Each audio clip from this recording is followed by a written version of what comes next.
everybody. It's Louise Gittleman here in my home in Post Falls, Idaho. I'm in my kitchen, so welcome to my kitchen, please, every single one of you, and I'd like to know where you're from as well. I just completed an absolutely mind-blowing interview with Dr. Judy Mikovits. She's the COVID-19 whistleblower, and I asked her all kinds of questions about the ideology of this pandemic, or plandemic as some like to say, what's going on with the virus, how it's transmittable, whether masks are a really good idea, what about gloves, the best kind of disinfectant, the best kind of natural remedies, and the way that you can shore up your own immune system. So I know you're going to find that very enticing, very riveting. To me, she's the Joan of Arc of our time. I stood in great admiration of what she had to say. She was absolutely extraordinary, and she was very, very down to earth, very kind, very understanding of where I was coming from. And I think you'll find what we talked about at the First Lady of Nutrition podcast exceedingly enlightening, something that will dispel fear and anxiety. So having said that, I want to know where you're all from. I have a very dear friend at the other end of the camera today who's in my home, Mr. Matt Carnegie. Matt, say hello. Hello. Hello. So let's make sure that everybody lets us know where they're continuing to quarantine, at least for the beginning of May. I know some states are opening up very quickly. So we're here today, and I'm here actually to talk to you about snacks. Fast and easy and healthy snacks. And the key words when we speak about snacks are fiber, everybody, because fiber makes us free. Fiber and fat. Those are the two keynotes when we speak about healthy snacks. So in that regard, I've prepared for you my favorite snacks that are full of fiber and or fat. So the first one that we need to talk about is the one that I take at 4 o'clock when I have a low period. You know, it's usually between lunch and dinner, or it should be lunch and dinner at about 4, or between breakfast and lunch when people get a low blood sugar surge. So this, of course, is celery. I like the whole celery, not the celery juice particularly. I like to get a lot of fiber with my celery. This is organic celery, and the fat component is a little bit of almond butter, which I rotate with cashew butter or peanut butter made, of course, from organic peanuts. So I do a rotation every 2 to 3 days. So this has fiber in the celery and good fats in the nut butter. And the type of good fats is not omega-3s, but it's good, unaltered omega-6s, which is so important for the cellular membranes and to burn fat. So having a little bit of nut butter mid-afternoon with a little bit of celery is the way to go to stabilize blood sugar and not ruin your appetite for dinner in about 2 to 3 hours. The other wonderful vegetables that I'm very fond of serving include jicama, which is like a Mexican sweet potato. I have this raw. Jicama is a great dipper, which I use also with my nut butters, or a little hummus, or a little guacamole, which will provide the fat, but it's very high in fiber, so it's considered a prebiotic and actually feeds the probiotics in your system. There's nothing that anybody can say about jicama which isn't delicious, nutritious, and very satisfying because it has a little bit of sweetness and a lot of water. So this contains the gel water, which is so important for the cellular structure. I learned about this when I was at Pritikin over, I think it's now 30, 40 years ago. I was there in 1980, somebody do the math. When I was at Pritikin, and this was my favorite find. Since then, I've incorporated it in every single recipe, every single book that I've written, which has been about 35 books since that time. That was in 1980, many, many decades ago. The other veggies that are high in fiber that I'd like you to consider would be the lowly cucumber, very high in silica, which is so important for your skin, your hair, your nails, a wonderful water-bound mineral, which is very deficient because it's a trace mineral. That's found in the wonderful cucumber, as well as red pepper, a great source of beta-carotene that most people don't get enough of. If you have a sensitivity to nightshades, this may not be the best, but for those of you that really love the taste of something sweet, this is a wonderful way to satisfy your sweet tooth. Good source of fiber. And if you make a pâté where you mix a lot of the red pepper together with a little bit of oil, maybe some olive oil or some flaxseed oil, you have a wonderful dip that you can use between meals or as a salad dressing. So red pepper, jicama, a little cucumber to the rescue, as well as a little bit of your celery, which you can put with some of those nut butters. Now, when I don't have nut butters in the house, and some of them have been a little difficult to find in the grocery stores these days, I resort to a few handfuls of nuts because that's a source of both fiber as well as fat. So the nuts that we keep a lot of in the house is my favorite because it's so high in zinc. Remember, zinc is good for your immunity, so I'm delighted to say that I've got some raw pumpkin seeds, non-GMO, that I picked up at Natural Grocers to show you. We make a pâté of this to make into a salad dressing or a dip between meals. It's absolutely delicious with a little lemon, a little cumin, a little garlic, and a little bit of salt. So this is your source of vegetarian-style zinc, which is very hard to find in other vegetarian foods. Besides the pumpkin seeds, we have my other favorite, which are walnuts. Now, who could say anything bad about walnuts? But did you know these are a high source of omega-6, higher than omega-3s. So the reason that walnuts are so delicious and so delightful and even lightly roasted or toasted is because of their omega-6 content, which is so important for the structure of the cellular membrane. So I'm in love with this, taking up maybe a handful between meals. Sometimes I buy them in the shells, sometimes not, because I get lazy just like so many of us in this day and time. Or I put this in a little toasted form in my salad. I just throw in a handful of walnuts. So we've got the nut butters, great snack. We've got the nuts themselves made into pâtés or lightly roasted. I always buy my nuts raw and then I lightly toast or roast them.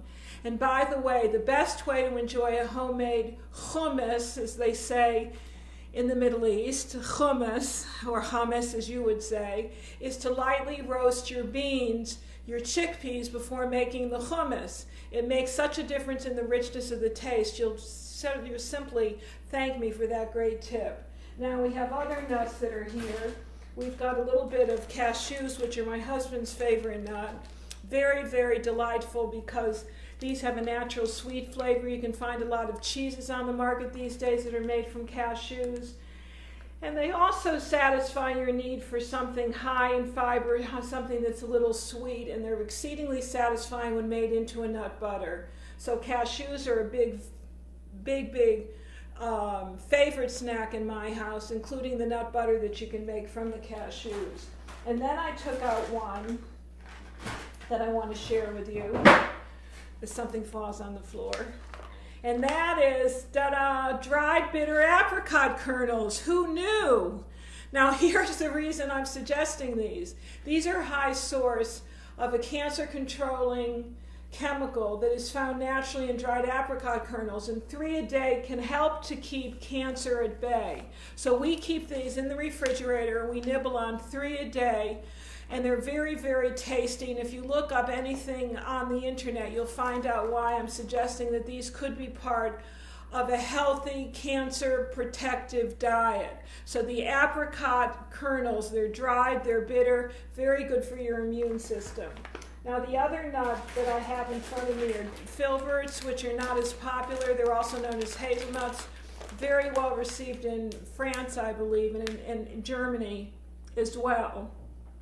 These are another high source of omega-6 rather than omega-3. They're delicious made into a pâté, or they're delicious actually toasted or put into your salads, and wonderful in desserts. So these are all good sources of essential fats, essential fiber, all of which are going to balance your blood sugar and be very satisfying. And now we're at a time where we need to have satisfaction. You know, I don't think any of us should be deprived, quite frankly.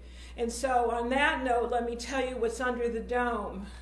We always have a little surprise under the dome. So what's under the dome, and I'll ask one of my girls to please post a recipe. are the special brownies. Now, who can guess what's in these brownies? They're my faux, they're crumbling. My faux brownies.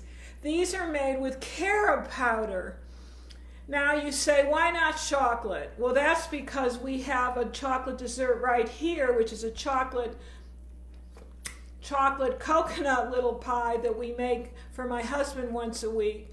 I am not a lover of chocolate like the majority of people in the entire universe. I actually prefer carob. Don't ask me why, I do. And I have learned over the years that carob is a wonderful source of vanadium, which is a missing mineral when it comes to balancing your blood sugar. So I make sure that in the house we have a lot of carob powder. We get it from Bob's Red Mill, I believe. It's been very difficult to find these days, so I think we buy it online. But you make these, we'll post the recipe, with a little bit of zucchini. You can make it with carrots. And we also put in a little bit of a natural sweetener, and this is made with a nut butter. So you're getting the fiber from the carob, you're getting the oil from the nut butter, you've got the fiber, you've got the fat, and that equals fullness. So this is a delightful thing that I have sometimes for snacks, and it also doubles as a wonderful dessert. And I'd also like my girls, particularly Tracy St. Peter, if she'd be so kind, to post the recipe for this delicious chocolate coconut pie that we're going to enjoy this weekend. So whatever it is that you're doing, just make sure that you enjoy it. And when you have the right amount of fiber, here we go, the right amount of fiber and the right amount of fat, you don't get fat because this is very satisfying. They're the right kind of fats, which are polyunsaturated kind of parent oils that are so helpful for the structure of your membrane that feed your mitochondria, your body's cellular plants. Now, for those of you that need a quick fix, I always think about my whey protein powder. And this you can make into a pudding. We have a great pudding recipe that I'm going to have. Perhaps Liz Patton is going to post this. This is I think it's a peach pudding that we have in one of my books. I think it was in Fat Flush for Life. But you can have this in the morning as a pudding. It's high in protein, high in fiber because of the peaches, and with the right kind of fats, it makes a delicious snack. So you can make a peach pudding with your whey protein. The reason I like this whey protein is it's made from A2 milk, so it is not mutated. It's the real deal that you should be able to get into your system without any allergic responses.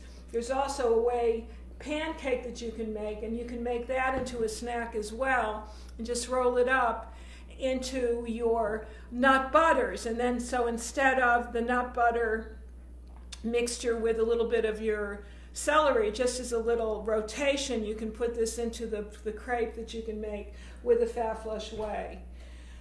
Now, for those of you that need something that's even quicker and faster because you're on the run, sometimes we just need a bar. I used to have bars that were made with an Ann Louise signature foods, and we ran into a little trouble with the company, so we no longer make them, which is a story in and of itself. But the one that I want to share with you now is the one that I recommend for my family and friends. It's the Atlas Protein Bar, and it's fueled with adaptogens like maca, astragalus, so it really gives you energy. And the people that work with me in the house, we've got a staff of people that are very helpful both in the house and in the business, find that this is the best tasting bar because it gives them longer lasting energy with fiber, with protein, and the right kind of fats. Now this comes in an almond. This is the almond vanilla flavor. There's one that's a peanut butter flavor, and of course there's one that's a cocoa or chocolate flavor. So this is also a very good way to have your snacks. Now, to proceed here, I'm going to open up to questions from the floor, the virtual floor.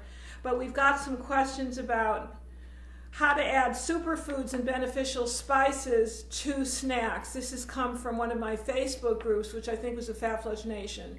How do you add superfoods? Well, as far as I'm concerned, fats that are especially from the omega-6 family are a superfood in and of itself, but I always use a little extra turmeric. I'm in love with turmeric or curry. So with any of my nuts, I add curry to all my nuts, including the roasted or toasted cashews that I do at home in a 250 oven. So I'm using just a dash of curry powder, and I put a dash of curry powder whenever I have a nut butter that I'm using with my little celery, and that goes for almost any time I have a nut butter. So my favorite spice is really curry, which contains the turmeric. Sometimes I use a little cardamom to get a little sweet flavor, or even some cumin, which is a little smoky and gives us that umami flavor. Next question. The truth about erythritol, is it okay to use or not? Sharon asked that question. Erythritol, I think in moderation, is okay for most people. I believe that the Atlas bar may contain a little erythritol, if I'm not mistaken, and there are some sweeteners that we okay, which are from Lakanto, that contain a little erythritol. So if you have no problems with non-GMO fermented corn, then a little bit of that will go a long way. They've got a terrific Lakanto maple syrup that I use for sweetening, which is lower in calories, lower in carbohydrate grams, and very satisfying. Liz asked, what is the best food to eat when I'm craving sugar? When you're craving sugar, eat a pickle. When you're craving sugar, eat something sour. And eating a pickle will be helpful because the pickle juice is a high source of vinegar, which actually helps to balance blood sugar and will be very good for shunting the absorption of carbohydrates. So go for something sour or bitter when you're craving sugar. Somebody else says her comfort food is cheese. Well, that was my comfort food, so I can relate. What can I have that will satisfy this desire and still stay on one of your plans? Well, regardless of what plan you're on, follow your heart. Coconut oil cheese is my go-to. I like their smoked Gouda. They have a jalapeno I'm fond of and some kind of provolone. So I like that. I was able to wean off my desire for cheese based upon their follow your heart. So that's what I would suggest. Then there's a question, because this is all about comfort food, because we're all needing a little comfort. I understand, I get it, I'm the same as you. How bad is it to have a glass of wine to relax? I prefer you have a little vodka. It's lower in calories, it's not as yeasty, because I look under the microscope with my peeps, and I see a lot of yeast buds when people have a lot of wine. A lot of women that have a lot of bags under their eyes are big wine drinkers. So a little bit of vodka with a little bit of Perrier and a twist of lemon or lime, maybe a shot of cranberry, is the way I'd like to have you go. So much lower in yeast production and much lower in calories. Somebody said if they wanted to snack on chips and crackers, what would be the healthiest ones? So chips and crackers, I had something here which fell on the floor, and that was the simple, I think it's called simple something. We're gonna grab it from the floor. Hold on just 1 second. R.W. Garcia has a 3-seed cracker, but this is a product that I've seen on the market that has some almond flour, and now we have it. Thank you so much, Matt, for crawling on the floor and giving me my Simple Mills. Yes, indeed. So some Simple Mills crackers. This is the one that's our favorite. It's rosemary and sea salt. They come in different flavors. They're all over the place. This would be my need for something crunchy, or you can make some flax crackers. Liz will post a recipe, or some chia crackers if you are so inclined. But I like something crunchy too, just like the rest of them, and that's why I use nuts to satisfy my need for something crunchy.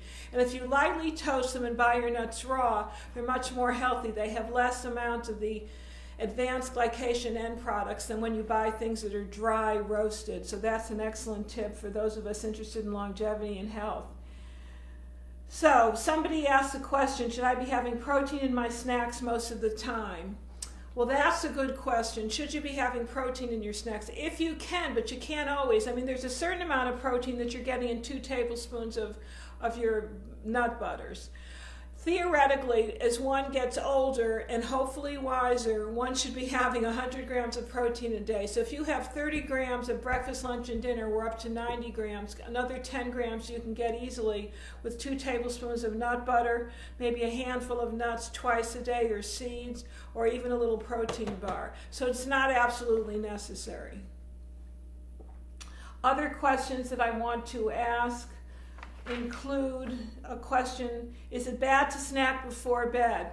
For years I've had to eat before bed. I have something light. I have a little smoothie. I have some almonds because my blood sugar was so low. And so I raised the blood sugar, especially if I had an early dinner. So I don't think it's terribly bad if you don't overdo it.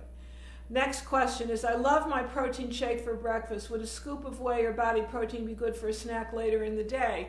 Absolutely, Lori. Lori asked a wonderful question. She always does. She's one of our fervent followers, and we're very fond of Lori. So thank you so much. You know who you are.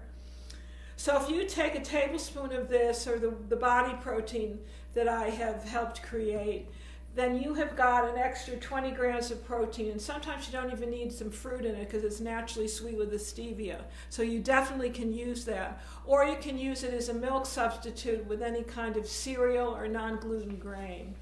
So that's a big yes. What are the best low-carb snacks? Cheryl has asked. There's another question from Arlene, very similar.